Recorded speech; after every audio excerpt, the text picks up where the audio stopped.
This video is courtesy of BrainyBuyer.com, your shortcut to smarter shopping. If these deep dive comparisons help you pick the perfect gear, show some love with a quick subscribe.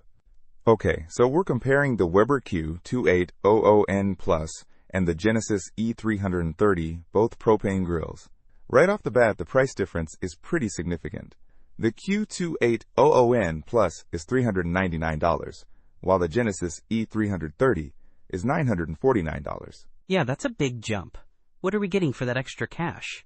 Well, size is a huge factor. The Q2800N Plus is designed for portability and smaller spaces.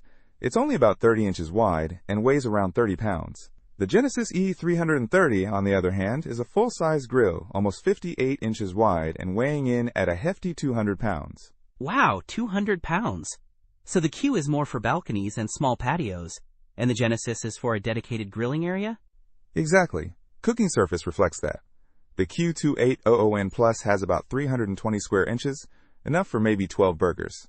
The Genesis E330 boasts 513 square inches, plus an extra-large sear zone. A sear zone. Nice. So what about burners? The Q2800N Plus has a single main burner, plus a plus burner for searing or low and slow cooking. The Genesis E330 has 3 main burners and times a sear burner.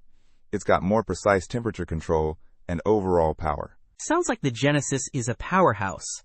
What are the other perks that make it worth the price? It has the Weber-crafted outdoor kitchen collection compatibility, so you can use specialized grillware like pizza stones and griddles. Also, the Genesis has a grill locker for storing tools and flavorizer bars to enhance the grilled flavor.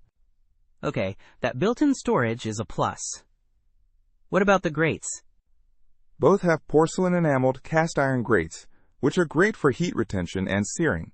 So, if I'm short on space and budget is a concern, the Q2800N Plus seems like a solid choice. But if I'm serious about grilling and have the space and budget, the Genesis E330 is the way to go? Pretty much. One's compact and simple, the other is a full-fledged outdoor cooking machine. It really depends on your needs and grilling style. And, how many miles you're feeding. Don't miss out on our next in-depth review to help you make smarter purchasing decisions. Hit that subscribe button and the notification bell so you're always in the know.